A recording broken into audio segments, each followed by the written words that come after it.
तर बट्टो मी आलो तेलारेले आमच्या गावातले बोट्टे म्हणत कच्चं गार्डन लय फेमस आहे. आम्हाला चला मग कुठलं मग भीती याच्याहून गेटाहून अंदर आलो. अंदरचा व्ह्यू खरोखर पायासारखाच होता, एकदम जबरदस्त होता. झाडं झुडपं येते आणि लगे मस्त झिराप गिराप सगळं होतं. एकदम फोटो काढत बघतो होतं ना. आमच्या गडी काय मग यायला हेच तर पाहिजे. हे बसले हरणीवर एका शिंगाच्या आणि त्याच्यावर बसले फोटो काढत. हे बसले फोटो गिटो काढले. मग आलो इकडे बाहेर, इकडे ग्राउंडवर आलो. अटी होती क्रिकेट चालू, क्रिकेट पाहिली. त्याबाद मी आलो चला मग कॉलेजात जावा. तर इकडे आलो असतो कॉलेजची भेट घेऊन मग आलो कॉलेजात होता 12 वर्गाचे ते बोर्डाचं म्हणजे पेपर आले ते हॉल तिकीटचं चालू होतं ते पाहायला गेलं आम्ही. मग आलो घरच्या रस्त्यावर. मला चाला आता घरी जाऊ. घरी आलो. शिवा काय म्हणते मला म्हणते मो दिसलं चालता का. मी आलो चाल बा तुझ्या मागं पहिले मो झाडाले. मग आलो वाटतं मो झाडाले पाहिजे मो आहे पण आताच लागले यायला काही कांदा नाही आहे. मी आला जाऊ द्या. मग शिवा म्हणे चाला म्हणे मग वावरात जाऊ म्हणे आपण येऊ म्हणे पाहतोस. मी आला चाल. मग यानं पहिले ते वांगे ह्याच्यातलं बसला तो गवत घेऊ तुपटलं. मग बसलो आम्ही अटी.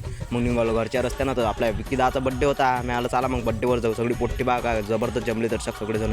मग लावला विकीदानं बड्डे कापणं केक. मी आला लावा रे पोट्टे गाणं.